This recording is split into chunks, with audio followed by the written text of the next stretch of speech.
பன்றி காய்ச்சல், பறவை காய்ச்சல் கேள்விப்பட்டிருப்பீங்க. ஆனா குதிரை காய்ச்சல் பத்தி நீங்க கேள்விப்பட்டிருக்கீங்களா? இந்த வீடியோவை ஃபுல்லா பாருங்க, தெளிவா சொல்றேன்.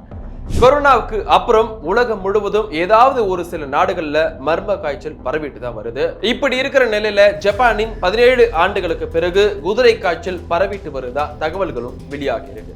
ஜப்பானின் லைட் ஹவுஸ் தனிமைப்படுத்துதல் கவுன்சில் குமாமோட்டோ மாகாணத்தில் இருக்க 3 குதிரைகள் வளர்ப்பு பண்ணையில் உள்ள குதிரைகளுக்கு ஈக்வைன் இன்ஃப்ளூயன்சா அப்படின்னு சொல்லக்கூடிய கொடிய வைரஸ் பாதிப்பு ஏற்பட்டுள்ளதா கண்டறியப்பட்டிருக்கு. இந்த நோய் மிக பெரிய அளவுல குழுக்களா வளர்க்கப்படக்கூடிய 1 to 5 வயதுடைய குதிரைகள், கழுதைகள் உள்ளிட்ட விலங்குகளை பாதிக்கும் சுவாச கோளாறு நோயினும் சொல்லப்படுது. பாதிக்கப்பட்ட குதிரையின் சுவாச காற்றின் மூலமா மற்ற குதிரைகளுக்கு இந்த வைரஸ் நோய் பரவும் செய்யுது. இதனால அங்குள்ள குதிரைகளை தனிமைப்படுத்தி தடுப்பூசி செலுத்தப்படுறது மட்டும் இல்லாம நோய் தடுப்பு நடவடிக்கைகள்ல அந்நாட்டு அதிகாரிகள் ஈடுபட்டிருக்காங்க.